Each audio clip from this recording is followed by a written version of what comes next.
Bonsoir à toutes et à tous et bienvenue sur El Mararabia. Quel plaisir de vous retrouver pour ce nouveau numéro de Microscope. Soyez les bienvenus. L'actualité de la semaine, on va y revenir pour commencer avec nos invités et surtout une actualité dominée encore une fois par toutes ces annonces, hein, notamment du président algérien, des ministres depuis plusieurs semaines et plusieurs jours. Notamment, on parlait des droits de l'homme, notamment la semaine dernière, des médias exemplaires, une justice aussi indépendante dans un état de droit. Voilà ce qu'avait notamment annoncé le président algérien dans le cadre de cette ouverture, cette journée d'ouverture, hein, de la saison donc de justice, la saison judiciaire en Algérie. Et puis, bien évidemment, on en parlait encore samedi dernier. Dans le cadre de nos éditions, le décollage économique, nous sommes longuement revenus sur cette prouesse. Ce véhicule, c'est 7 modèles qui arriveraient de Chine. Il faut savoir qu'en Algérie, il n'y a toujours pas, notamment d'entreprise, hein, qui produit des véhicules, en tout cas toute une effervescence, toute une armada de presse et d'hommes et de femmes politiques, notamment le président algérien, ses ministres autour de ce véhicule. Le ministre de l'économie, de l'industrie avait notamment dit clairement que les Algériens pourraient se procurer ce véhicule à hauteur de 200 millions, notamment de centimes de dinars. Donc la semaine dernière, on l'a longuement évoqué, y compris, hein, que les Algériens aujourd'hui, effectivement, leur priorité, c'était peut-être de vivre plus décemment, un pouvoir d'achat beaucoup élevé, une inflation qui doit baisser. On verra quelques images dans quelques instants de cette Algérie, notamment, c'est du côté de Tiaret, hein, si je ne me trompe pas. C'est toujours la préoccupation, une des préoccupations premières pour une grande partie des Algériens, comment se procurer, pardon, du lait, notamment, voilà, des pochettes de lait. Il faut savoir qu'en Algérie, une grande partie du pays, la quasi-totalité du pays n'a pas l'eau, notamment au robinet. Il y a un réel business, par exemple, des citernes. Lorsqu'un robinet est ouvert, souvent, les maisons, hein, aux quatre coins du pays, bien évidemment, au cœur de la capitale, par exemple, ou encore au sein des 58 wilayas. On va reparler, bien évidemment, ce soir, c'est l'actualité, une grande partie de l'émission autour de cette semaine de l'entrepreneuriat qui est mise en place dans une grande partie du monde d'ailleurs, et puis en Algérie, bien évidemment, avec des annonces, hein, du président algérien. Voilà ce que dit Abdelmajid Tebboune, les potentialités des jeunes Algériens. On va parler de la jeunesse ce soir et notamment des start-up en Algérie. Qu'en est-il? Les potentialités des jeunes Algériens, notamment les porteurs de projets innovants et les propriétaires de start-up grâce auxquels l'Algérie aspire à occuper une place pionnière au niveau continental dans le domaine, affirmant que les jeunes constituent la locomotive économique du pays, socio-économique du pays. Voilà ce que dit le président algérien. L'accompagnement de tous les projets d'investissement créateurs de richesses et d'emplois. Aussi, il revient sur des termes importants. La communauté nationale à l'étranger, ça fait longtemps qu'on les a ignorés. Il parle des ressortissants algériens. Maintenant, ils doivent sentir qu'ils sont toute une partie intégrante de la patrie, a insisté le président algérien, mais une diaspora qui déjà depuis plusieurs années contribue à manifester, à se rassembler pour un changement de système, pour une démocratie, une liberté. La liberté d'expression, c'est certainement le plus important, mais une diaspora qui n'est pas du tout écoutée, qui souvent, malheureusement, est réprimée. Donc, qu'en est-il des projets et des investissements émanant de la diaspora? Avec nous pour en parler, Riyad Ouarab, bonsoir, cher Riyad Ouarab, militant politique, merci d'être avec nous. Oui, bonsoir Chaban, bonsoir à toute l'équipe de Maralabia. Merci à vous, merci de m'accueillir, merci à tous vos éditeurs. Bonsoir à tous vos éditeurs. Merci infiniment. Est-ce que Samir Belatesh est avec nous? Alors, Samir Belatesh qui va venir nous rejoindre avant d'évoquer avec vous, Riyad Ouarab et puis Samir Belatesh, cette partie importante, hein, qui est l'avenir, c'est la jeunesse, hein. Une priorité, encore une fois, annoncée par le président algérien autour de plusieurs caméras, notamment de public, des caméras donc appartenant à l'État. Mais on va essayer de comprendre, est-ce que ce sont des annonces, est-ce que c'est de la pure communication et des annonces, hein, maintenant qui sont faites depuis plusieurs semaines, plusieurs mois.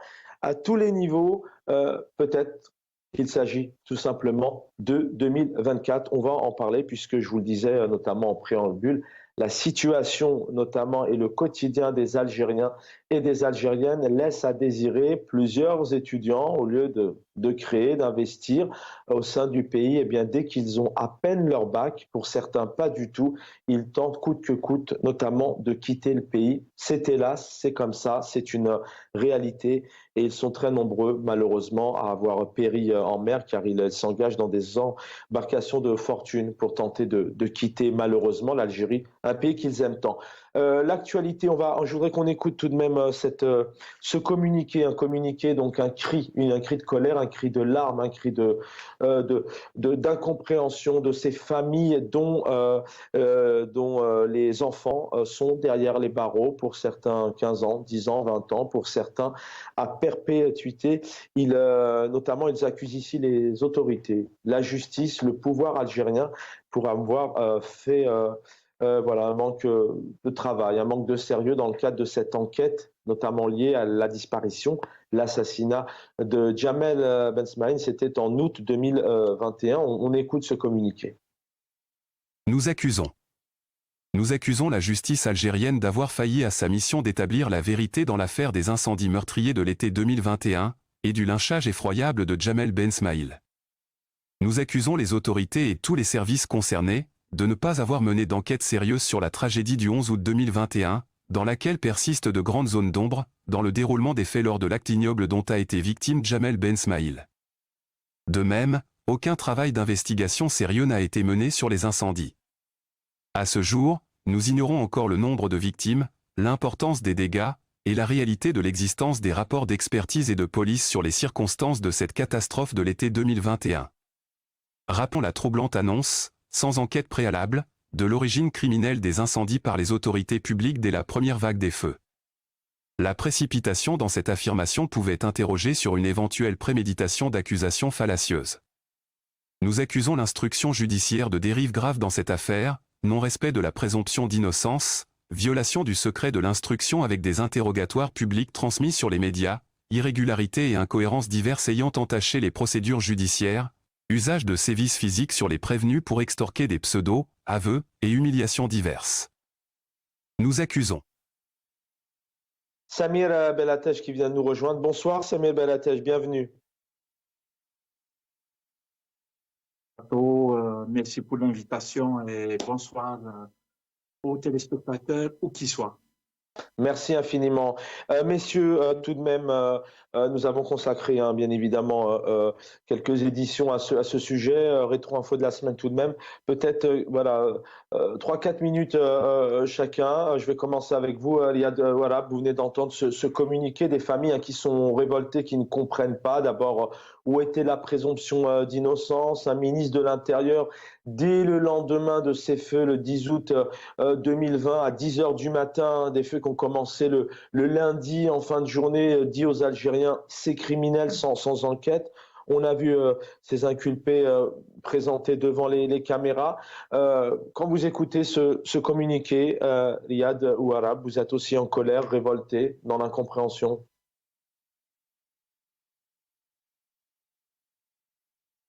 Alors, est-ce que Riyad... Oui. Alors, vous êtes en mute peut-être, Riyad Ouarab, je ne vous entends pas, je n'ai pas de retour. Peut-être que vous étiez... je vous entends. Très bien, allez-y, je vous en prie. Merci. Donc, évidemment, ce communiqué résume un peu la situation de ce drame, de ce crime contre les Algériens, encore un qui a été commis contre des jeunes, contre d'abord Jamel Ben Smaïl, contre les habitants de cette région.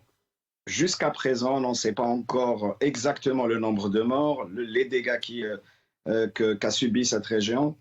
Et évidemment, ça me rappelle un peu ce qu'avait répondu le Moudjahed Bourga'a quand on l'a présenté devant un juge. Il a dit moi, je ne reconnais pas ce juge, je ne reconnais pas cette justice et je ne reconnais pas ceux qui ont nommé ce juge. La justice en Algérie n'est pas libre. Donc, on ne peut pas espérer comment dire, d'abord une enquête indépendante. On ne peut pas espérer que les vrais coupables soient punis. Évidemment, le peuple algérien se souvient des photos d'un policier, d'un agent des services secrets qui était présent le jour même et ils n'ont pas été arrêtés. Le commissaire du commissariat était présent, le commissariat de la Banat Tirasen, là où la police avait garé le fourgon où était présent Jamal Ben Smaï.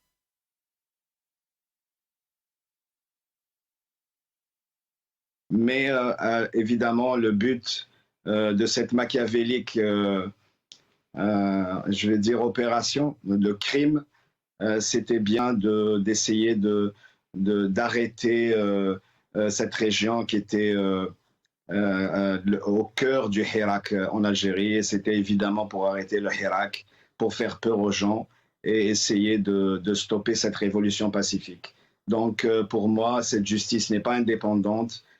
Ces jugements sont injustes, évidemment. Qu'est-ce qu'il y a derrière, selon vous, Riyad Ouarab, qu'est-ce qu'il y a derrière, peut-être derrière ces verdicts, derrière ces enquêtes effectivement qui sont critiquées? C'est quoi? Le pouvoir a voulu montrer aux Algériens que voilà, c'est réglé. On met 38 personnes comme ça derrière les barreaux, pour certains à perpétuité. Oui, tout simplement. Le régime, il bâcle, il veut se débarrasser de cette affaire. Il ne veut pas, évidemment, aller jusqu'au fond pour essayer de punir les vrais coupables. Les vrais coupables se trouvent au sommet de l'État algérien, ceux qui ont planifié ce crime. Voilà, comme beaucoup d'autres affaires qui sont soit liquidées comme ça ou alors mis dans un placard et on les oublie, dans un tiroir et on les oublie.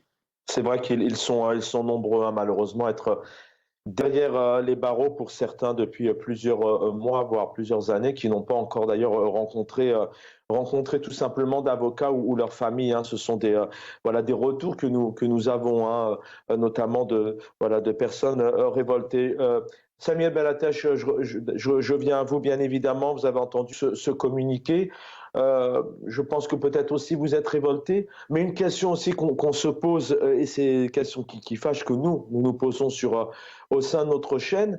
Dans un cas comme celui-là, Jamal Ben Smaïn, paix à son âme, mais il y a pas loin de 250 morts, paix à leur âme. Il y a une faune, il y a une flore, il y a il y a des centaines de familles algériennes qui sont touchées psychologiquement, qui sont heurtées, meurtries à vie. En aucun cas, en Algérie, sur cette gestion de cet été, il y a eu les autres étés qui ont suivi, en aucun cas, on n'entend ni le ministre, ni les hauts responsables de la sécurité, ni la police, les personnes qui gèrent les feux. Aucun responsable algérien, du président au ministre, en passant vraiment par tous les responsables, personne n'est entendu, personne n'est intimidé, personne n'est accusé, personne n'est attaqué. Le pouvoir algérien n'est responsable de rien dans cette affaire. Vous comprenez ça? C'est une des catastrophes que vit le peuple algérien, qui est soumis à une dictature, très moche, j'allais dire. Du coup, voilà, c'est comme vous le dites là, c'est-à-dire il s'est passé des catastrophes quand il y a eu des feux, avec beaucoup de morts, avec beaucoup de questions qui étaient posées. Les gens ont émis des hypothèses. Il y a beaucoup de rumeurs qui ont circulé. Malheureusement, le non-État, c'est-à-dire nous, on n'a pas un État en fait, on a juste une sorte de machine à réprimer les Algériens. On a une machine à dominer les Algériens d'une manière totalement illégitime, etc. Ça donne ça, en fait. Ça donne cette situation où il y a une rupture complète de confiance avec les autorités, où les questions sont restées telles quelles, où les gens se sont posés des questions, comme vient de le rappeler notre frère Riyad, sur les responsabilités de l'acte qui a eu lieu contre Jamal Ben Smaïl, et aucune réponse. Il y a juste une justice du téléphone, comme le disent si bien les Algériens, qui a jugé d'une manière expéditive un dossier qui était, je veux dire, attendu par tous les Algériens. Et ça donne cette situation. C'est une catastrophe, en fait. Ce n'est pas la seule catastrophe que vivent les Algériens. Moi, Justement, c'est intéressant. Vous gardez la parole. On peut parler de plusieurs catastrophes naturelles, mais je réitère un peu ma question et j'aimerais vous entendre là-dessus. Personne n'est intimidé, personne n'est entendu. Là, on compte cet été-là, on est à 200, 250 personnes qui ont perdu la vie, des enfants, des bébés, des familles. Plus il y a eu l'été, malheureusement, 2022. Cet été 2023, je rappelle que les chiffres officiels, je crois que c'est 45 personnes aussi. Les étés se suivent si on ne parle que des feux, par exemple.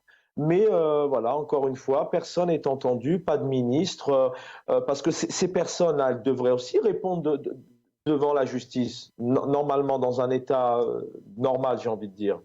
Absolument, ce n'est pas un état normal, justement, c'est un non-état, en fait. Et les responsabilités, vous savez, personne ne peut les ramener devant un juge ou devant une commission du Parlement. Et tout. On ne peut pas faire ça en Algérie. Malheureusement, c'est une dictature où ils imposent un état de fait comme ça, où ils imposent leur façon de voir qui ne répond à aucun critère du point de vue ni démocratie, ni gestion saine d'un État ou d'une société. Comme vous le dites, hein, jusqu'à maintenant, on n'a pas de responsable de la situation. Moi, comme tout le monde, on avait suivi certains spécialistes du sujet des feux de forêt, etc., qui ont relevé des choses qui devraient être faites, comment on dit déjà, des chaînes de responsabilité qui sont à établir, etc. Mais dans notre pays, ça ne se passe pas comme ça, malheureusement. Qu'est-ce que vous voulez? C'est la dictature et c'est, encore une fois, c'est pour ça que les Algériens, ils veulent que ça change. Hein. Il y a de bonnes raisons que ça change. Il faut absolument que ça change. Je reviens à vous, Samir Belatache. Je voudrais aussi peut-être vous entendre là-dessus, Riyad Ouarab. C'est une question importante. Et encore une fois, ici, voilà, il n'est pas question d'accuser qui que ce soit. Il faut des enquêtes, aussi bien notamment pour les citoyens et les citoyens aux hommes, femmes, politiques, ministres, etc. En l'occurrence, Samir Belatache, la même question sur toutes ces affaires-là, notamment quand on parle des feux, quand on parle des séismes, par exemple, les années s'accumulent, elles se suivent malheureusement chaque année. Mais aucun responsable, aucun ministre est entendu, serait-ce que pour voilà, faire un compte-rendu, comment il a géré la situation, pourquoi il n'y a pas de Canadair, peut-être pas de pompiers, pas de secours. Jamal Ben Smaïl, il ne faut pas oublier qu'il a été quand même extirpé d'un véhicule de police, il est sorti de longues minutes avant qu'il perde la vie dans des conditions pas possibles, que bien évidemment nous dénonçons ici, encore une fois. Et il est loin de là d'excuser ou de justifier cet acte. Hein, nous n'en avons pas les éléments et nous dénonçons vraiment cette atrocité. Mais les responsables de police, le ministre de l'Intérieur n'est pas entendu dans ce pays, Riyad Ouarab. Non, il n'est pas entendu dans ce pays. Les responsables ne sont jamais jugés. Les vrais responsables de ces crimes ne sont jamais jugés. Je me rappelle aussi, est-ce qu'on a questionné, par exemple, le chef de région militaire qui a donné l'ordre aux militaires d'intervenir avec des pelles sur un incendie pareil, où il y a eu des soldats qui ont perdu la vie. Des soldats qui n'étaient pas préparés à ce genre de mission et ni formés ni outillés pour ce genre de mission. Personne n'a questionné le responsable militaire qui a donné l'ordre à ces soldats d'intervenir pour éteindre cet incendie ou pour essayer d'éteindre l'incendie dans la région où ils étaient. Les responsables en Algérie ne sont jamais jugés en fait, ni auditionnés ni jugés. Au contraire, on les protège. On essaie de détourner l'attention, quitte à accuser des innocents juste pour disculper des responsables. Donc c'est ça la justice algérienne. En fait, c'est juste une institution qui est au service du régime. Elle est instrumentalisée pour réprimer le peuple et non pas pour chercher la vérité et punir les coupables. Merci. L'actualité, elle est liée d'ailleurs, hein, cette actualité, je vous le disais, depuis maintenant plusieurs jours. C'est vraiment de grosses annonces à succès, vraiment un pays différent, certainement pour le pouvoir algérien et ses ministres. On va essayer encore ce soir avec nos invités de décortiquer un peu ces annonces économiques, la priorité pour la jeunesse, une jeunesse qui doit être une locomotive, hein, pour l'économie algérienne. On parle aussi, le président algérien parle de start-up. Qu'en est-il de ces start-up en Algérie? Sur ces quelques images, des images du côté de Tiaret, hein, si je ne me trompe pas, il y a quelques heures, vous allez voir des Algériens qui encore en 2023, dans le plus grand pays d'Afrique, tentent de se procurer quelques pochettes de lait.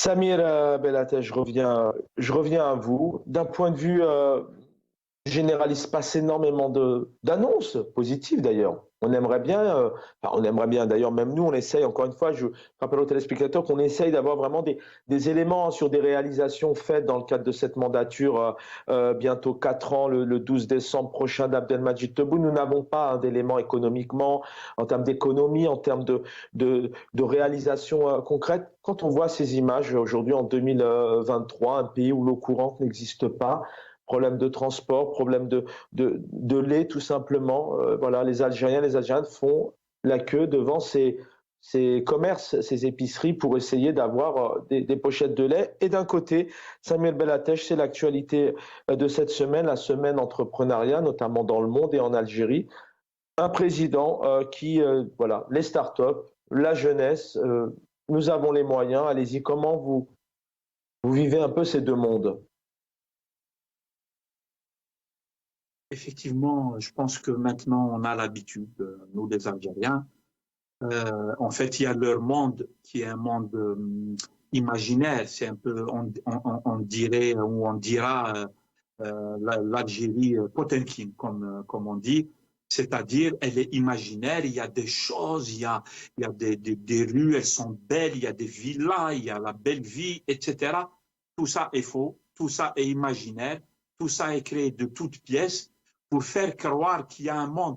Des fois, il y a des gens, ils veulent, nous aussi, hein, on veut bien y croire, sauf que ce n'est pas la réalité. La réalité des Algériens, vous l'avez montré il y a deux secondes, c'est celle qu'on vient de voir qui est mais hors temps, c'est incroyable. C'est-à-dire on en est encore à souffrir pour trouver un sachet de lait ou pour trouver un kilo de je ne sais quoi, d'aliments de base, etc. Donc il y a ces deux mondes-là, il y a la réalité et puis il y a cette Algérie Potemkin qu'on retrouve dans la bouche du président non élu, pour dire comme c'est Tebboune. En avant, on y va avec, on est les meilleurs, on a le plus grand hôpital d'Afrique, on a la plus grosse usine de je ne sais quoi, on a fait des réalisations qui vont nous emmener sur la planète Mars, etc. C'est-à-dire, ça peut dans tous les sens. Ce n'est vraiment pas la réalité. La réalité, les Algériens, ils la connaissent. Elle est très violente en réalité. Et à propos de la jeunesse et des startups, etc., là aussi, c'est complètement surfait. Malheureusement, il y a juste cette histoire d'effet d'annonce, etc., parce qu'ils aiment bien dire qu'on a créé un village pour les nouvelles technologies, etc. malheureusement, les Algériens, ils ne le voient pas en réalité. C'est juste peut-être l'occasion pour ceux qui ont accès à ces programmes-là de profiter d'une manière totalement illégale et illégitime. Ça donne des situations de corruption, etc. Tant mieux pour les quelques jeunes qui ont pu profiter de ce genre de programme. Alhamdoulilah pour eux. Si quelqu'un a réussi à faire quelque chose, on lui souhaite toute la réussite du monde. Malheureusement, ça ne concerne pas les Algériens, ça ne concerne pas la jeunesse algérienne. La jeunesse algérienne, nous qui sommes à l'étranger, on sait ce qui lui arrive parce qu'on la rencontre ici, par exemple à Paris, à Londres ou au Canada ou aux États-Unis. Tout le monde est en train de fuir. Tout le monde est en train de fuir. Ça veut tout dire en fait, en réalité. Riyad, voilà, on essaye d'abord d'un point de vue général, effectivement, on écoutera d'ailleurs dans quelques instants, restez avec nous, le président algérien qui annonce clairement que l'Algérie deviendra le premier exportateur donc, en Afrique et le troisième mondial sur le phosphate. Et puis, vous allez voir aussi que, voilà, il dit clairement, l'Algérie sera le premier exportateur dans le tiers-monde et en Afrique en termes de médicaments, quand on sait aujourd'hui la situation des hôpitaux. Riyad, voilà, on vient de voir ces quelques images, mais on aimerait bien effectivement que ça... Alors il y a quelques cas, bien sûr, certainement, des exemples qui investissent, qui créent des startups, mais le pays aujourd'hui, il a tout de même une image. On a cette jeunesse qui fuit, qui n'a pas les moyens vraiment d'étudier, des médecins qui s'en vont. Il y a énormément de personnes qui chaque année perdent malheureusement la vie en mer parce qu'elles doivent pour elles quitter ce pays. Voilà, avoir une réaction un peu sur ces annonces générales d'abord point de vue économique et puis un pays aussi qui donne pas spécialement à l'investissement. Non, on n'a qu'à voir. Le frère Samuel, il a tout résumé. On n'a qu'à voir les investissements, le niveau des investissements étrangers dans notre pays. Ils sont quasiment nuls, sauf dans certains domaines qui intéressent les charognards étrangers, le pétrole ou l'industrie pétrochimique. Sinon, tous les autres secteurs, il n'y a pas d'investissement étranger. Il n'y a pas d'IDE dans notre pays. Effectivement, les jeunes, sauf pendant la période du Hirak, les jeunes sont en train de partir massivement, et ça depuis des décennies. Ceux qui arrivent à la rive nord de la Méditerranée, qui ont la chance d'arriver à la rive nord de la Méditerranée, mais pour revenir aux startups. Ça me fait un peu rire parce que ça m'a... Je vous défie d'aller acheter un nom de domaine en .dz. Essayez d'acheter un nom de domaine elmararibia.dz par exemple, et vous allez vous rendre compte en temps réel. Alors pour le coup, malheureusement, c'est pas possible, hein, puisque vous savez qu'on traite des questions qui fâchent, donc c'est un peu compliqué. Mais poursuivez, je vous comprends totalement, effectivement. Hein. C'est un dossier où il faut fournir, je crois, une dizaine de documents.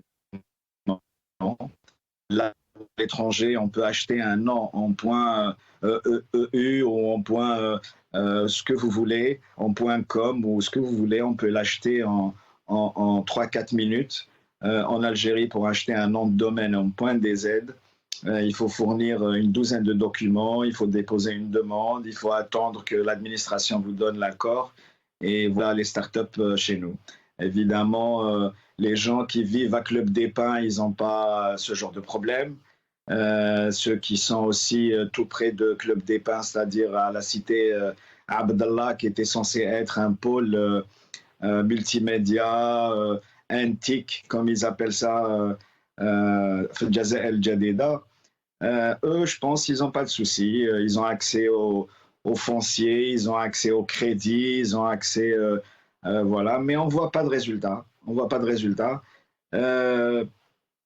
Après, ces gens-là mentent et mentent et mentent et continuent de mentir. Et pourquoi est-ce que, selon vous, pourquoi est-ce que Abdelmadjid Tebboune, président algérien, il est en place maintenant depuis bientôt 4 ans, d'ailleurs au moment où on le rappelle, hein, il vient de changer de Premier ministre, encore une fois, sans aucun remaniement. à comprendre que c'était le problème, c'était Ayman Ben Abdelrahman, le prédécesseur donc de ce nouveau Premier ministre. Pourquoi est-ce que ce président, il est là? Pourquoi est-ce qu'il ne mettrait peut-être pas plus les priorités, notamment sur ce secteur financier qui pose problème, le paiement en ligne, les cartes bancaires, le retrait? Beaucoup font encore la queue, malheureusement, pour payer leur EDF et leur gaz en liquide. Il y a des problèmes de liquidité tous les mois dans les postes. Par exemple, pourquoi est-ce qu'il ne s'engagerait pas, enfin, en disant, voilà, sur mon mandat, de l'eau pour tout le monde, sur ce mandat-là, voilà, avoir des priorités simples pour le quotidien des Algériens. Ce sont des annonces. La question d'ailleurs pour tous les deux, messieurs, annonce 2024 peut-être qu'on est en train de vivre? Oui, absolument. Il n'y a qu'à voir le profil de ce nouveau Premier ministre. Il a passé toute sa période professionnelle à l'étranger, donc il a été nommé plus pour essayer de convaincre les partenaires étrangers de vendre la candidature de Tebboune ou de son clan. Voilà. Donc le régime n'a pas de stratégie économique, ou alors sa stratégie depuis toujours, hein, c'est de maintenir le pays dans un état de sous-développement. C'est ça la stratégie du régime. Il n'a aucune stratégie ni sectorielle, ni nationale, ni dans aucun domaine. Les investisseurs étrangers n'investissent pas chez nous, y compris les investisseurs nationaux n'investissent pas parce qu'il n'y a pas un cadre juridique stable. Les lois sont changeantes au gré des puissants du moment. Voilà, il n'y a pas beaucoup de secteurs. Il y a pas de, par exemple, si on prend les statistiques, il n'y a pas de statistiques chez nous, ni dans aucun domaine. Si on va sur le site de l'Office national des statistiques, il n'y a pas de statistiques économiques.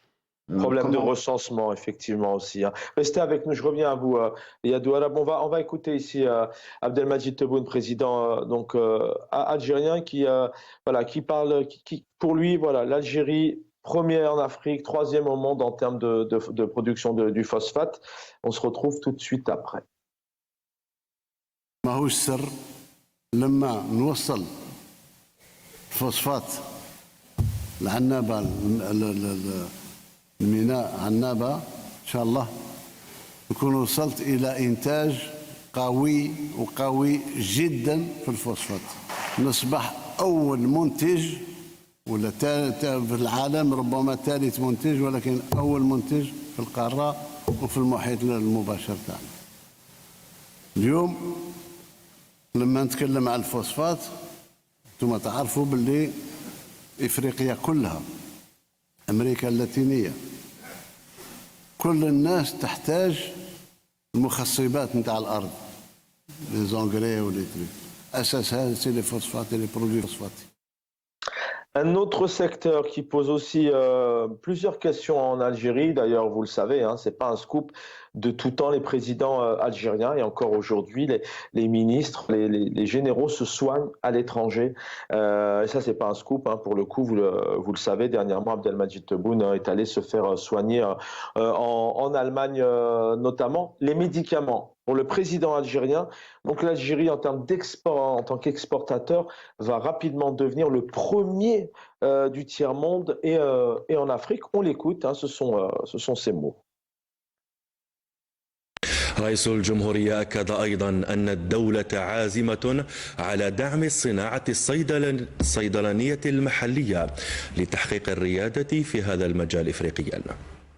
نقدروا نشوفوا هذه الزيادة تاع l'adaptation تاع البرودكسيون pharmaceutique sur certains produits quand je voyais passer une demande de 4 millions de boîtes à une demande de 10 millions de boîtes.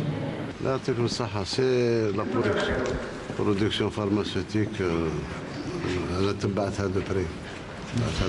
D'ailleurs, c'est pour ça que j'ai créé un ministère de l'industrie pharmaceutique pour montrer l'importance de l'industrie et de la fabrication du médicament, l'autosuffisance auquel on n'arrivera pas parce qu'il y a des produits qui sont fabriqués par 2 ou 3 laboratoires dans le monde, on est obligé d'acheter. Donc je vous encourage, je sais que c'est pas facile, qu'il y a une concurrence déloyale, il y a aussi des réactions qui sont malsaines, parce qu'on essaie de réguler le marché. On va travailler ensemble, Inch'Allah. Je reconnais les efforts. Pour qu'on soit le premier exportateur africain et du tiers-monde pour les médicaments. Riyad Ouarab, c'est à votre tour. Je viens vers vous de belles annonces hein, après les startups dernièrement. Donc, on avait le meilleur système médical, nous disait en Afrique, nous disait aussi le président algérien dans un pays tout de même où, encore sur les réseaux aujourd'hui, énormément d'annonces pour faire soigner les Algériens à l'étranger, énormément d'annonces aussi pour récupérer parfois des simples médicaments, hein, parfois du simple paracétamol par exemple. Pareil, alors ce sont des bonnes nouvelles, mais est-ce qu'on peut y croire aujourd'hui dans cette Algérie aussi avec ce pouvoir, un pouvoir politique qui doit rendre des comptes et qui doit dire aux Algériens, voilà où va votre argent et voilà ce qu'on fait depuis 4 ans? On peut remonter aux déclarations de ce Tebboune de l'année dernière ou de celles d'avant. On va trouver que c'est les mêmes déclarations. Le ministre dont il parle, il a fait les mêmes déclarations. Et le ministre qui était avant lui a fait exactement les mêmes déclarations. Mais quand vous allez à l'hôpital Parné à Lusendé, fait Hussein Dey, donc vous allez vous retrouver avec un service des enfants cancéreux où il n'y a pas de médicaments.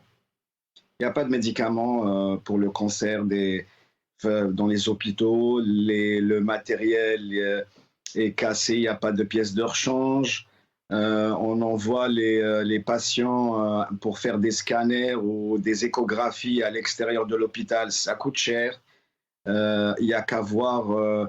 La population est dans un état sanitaire très, très, très grave. Il n'y a qu'à voir le visage des gens dans la rue, vous allez tout de suite comprendre que l'Algérien, il n'est pas en bonne santé, il s'alimente mal, il n'est pas bien soigné. Le système sanitaire chez nous, il est complètement hors service. Et ça, c'est pas moi qui le dis, c'est des spécialistes, c'est des médecins qui travaillent 16 heures par jour. Et il n'y a pas de médicaments. Et les médecins fuient le pays. Et ils font le bonheur des hôpitaux en Europe, spécifiquement en France. Voilà l'état dans lequel se trouve le secteur de la santé en Algérie. C'est vraiment lamentable de se retrouver 60 ans après l'indépendance avec des hôpitaux qui ne soignent pas, avec des cliniques qui ne soignent pas et avec une pharmacie centrale qui n'arrive pas à fournir les médicaments de base, y compris le paracétamol. Voilà, c'est ça l'état dans lequel on se retrouve. Et les gens qui habitent évidemment à Club des Pins ne sont pas concernés par ce genre de problématiques. Eux, ils se soignent à l'étranger, ils se déplacent, les soins sont payés par l'argent du peuple. Les responsables, on le sait très bien, militaires ou civils, se déplacent à l'étranger, y compris pour un petit bouton de rien du tout. Ils partent dans les meilleurs hôpitaux en Europe pour se soigner, que ce soit pour eux ou pour leur famille. Et le peuple maquage doigt, tout simplement. Restez avec nous, je reviens à vous hein, pour une dernière intervention. Samir Belatej, de belles annonces, hein, positif, hein, c'est plutôt optimiste hein, venant du président algérien, voilà, qui annonce aux Algériens que l'Algérie se développe toujours un peu dans cette dynamique d'expansion, de décollage économique, mais tout de même à l'inverse quand même, je le disais, dans un pays où voilà, les ramadans, ce mois saint et béni de Ramadan, chaque année, les Algériens l'appréhendent, hein, des problèmes de légumineuses, des problèmes d'eau, des problèmes d'huile, des problèmes de produits de première nécessité. Les médicaments, on en parle bien évidemment. Un système de santé, on le rappelle aussi, qui pose problème. Hein. Si on n'a pas spécialement d'argent, c'est très difficile de se soigner. Ça, c'est quand même la réalité du terrain pour une grande partie des Algériens et des Algériennes. Qu'est-ce qui va pas en Algérie? c'est le système politique, il n'y a pas de trajectoire, il n'y a pas de perspective, il n'y a pas de projet politique. Abdelmajid Tebboune est là pour faire des annonces sans avoir un peu des orientations bien précises et dessinées. Je pense que tout le monde l'a dit, notamment sur le plateau d'Al Magharibia, que je regarde régulièrement, et tout le monde a dit que Abdelmajid Tebboune n'a aucun pouvoir en réalité. Il est juste, excusez-moi, il est juste une sorte de façade, il est là pour gérer une façade et tout. Il ne peut pas décider, les décisions sont prises ailleurs. Par ailleurs, je pense qu'on peut dire, un peu comme le rappelle le rappeleur il y a 2 secondes, et on peut dire que le régime algérien a tout raté, c'est-à-dire que la situation est catastrophique sur tous les plans et la responsabilité incombe au régime algérien, c'est-à-dire aux vrais décideurs. Abdelmajid Tebboune étant la marionnette qu'on met devant comme ça, on va lui taper dessus et tout, mais la réalité, les décisions, elles sont prises derrière. Et ces gens-là qui prennent des décisions ont fait un massacre du pays, de l'Algérie, sur tous les plans, notamment sur le plan économique, sur le plan de la santé. Ça a été rappelé par Riyad, il a trouvé les mots. Le plan de la santé, ça dit tous les secteurs vont mal en fait. Et c'est le régime algérien a tout raté. On a un sérieux problème avec les gens qui dirigent l'Algérie, qui ne savent pas diriger. C'est-à-dire, d'abord, ils sont illégitimes, ces gens, personne ne les a élus, ils ne représentent pas le peuple.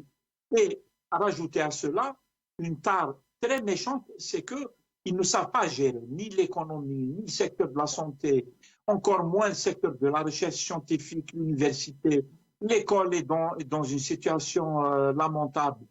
Et j'en passe, et des meilleurs, et tous les Algériens le savent, je pense. Et donc, le régime a tout raté. Comme je disais il y a à peine quelques années, le DRS qui est le vrai décideur, qui décide, ce sont des généraux sécuritaires, ben ces gens-là ont la responsabilité de ce ratage, de ce gâchis astronomique qu'est la situation dans laquelle se trouve notre pays. Donc, avant de vous quitter, dernière réaction avant de vous quitter, Samuel Belateche. Ça fait longtemps qu'on les a ignorés, dit le président algérien en parlant des ressortissants algériens à l'étranger. Maintenant, ils doivent sentir qu'ils sont une partie intégrante de la patrie. Il a insisté là-dessus, Abdelmajid Tebboune. Quand il parle de cette diaspora notamment, vous êtes heureux, ça vous fait sourire, quand on sait tout de même que voilà, la diaspora qui est à l'étranger essaye de faire avancer aussi ce pays, notamment en se révoltant, en discutant, en s'organisant à l'étranger, en proposant des choses et parfois réprimées. Samuel Belateche, un mot sur la diaspora et le président algérien. La diaspora algérienne est un potentiel énorme, à mon avis, pour notre pays, potentiel énorme, qui est complètement gâché par les autorités parce que les Algériens ne font pas confiance. C'est ce qu'on disait tout à l'heure, ce sont des discours creux. En fait, ils font des discours vides pour remplir le vide avec le vide. Il n'y a rien de sérieux. Les Algériens le savent, je ne suis pas le seul, je pense à comprendre ça. On ne leur fait pas confiance. Encore plus, ces dernières années, on a vu comment il y a des Algériens, quand ils rentrent au pays, ils se retrouvent pris au piège avec une ISTN, interdit de sortie, etc. Parce que le pauvre est venu à place de la République soutenir les concitoyens dans leur démarche politique, dans leur démarche et ils sont nombreux. Merci.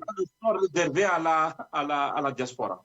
Merci Samuel Belateche. 1 minute rapidement là-dessus sur la diaspora. Vous en faites partie. Riyad Ouarab, une bonne nouvelle tout de même du président.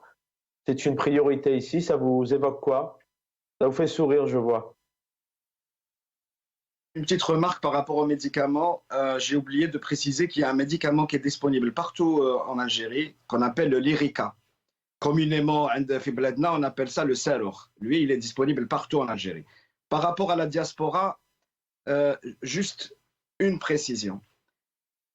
Il n'y a pas de banque, d'agence bancaire, de banque algérienne à l'étranger. Toutes pratiquement les diasporas qui se trouvent en Europe, en Amérique du Nord, ont des banques. Les Tunisiens, ils ont des banques tunisiennes en Europe, les Marocains pareil. 60 ans après l'indépendance, il n'y a même pas d'agence bancaire où on pourrait, pour aider notre pays, on pourrait déposer nos salaires dans nos banques. Ça, c'est juste une petite... on doit passer toujours par les circuits informels, les circuits gérés par les généraux pour changer de draham et tout. Voilà. Donc, c'est toujours du Barhana et compagnie qui sont en train de gérer... La diaspora, effectivement. La diaspora qui compte aussi énormément d'électeurs. Hein. C'est parce qu'on se pose cette question. 2024 arrive, donc toutes ces annonces, cette diaspora, est-ce que ça rentre dans la campagne du président algérien qui va peut-être se représenter? On n'en sait pas encore beaucoup plus là-dessus. Riyad Oualam, merci infiniment. Samir Belatesh, merci pour votre fidélité. Dans quelques instants, El Umq, par Othman Sabeg, mon ami confrère, et merci infiniment à l'équipe en régie pour le travail technique que vous faites. Bonne soirée à tous sur El Mar Arabiya. Merci beaucoup.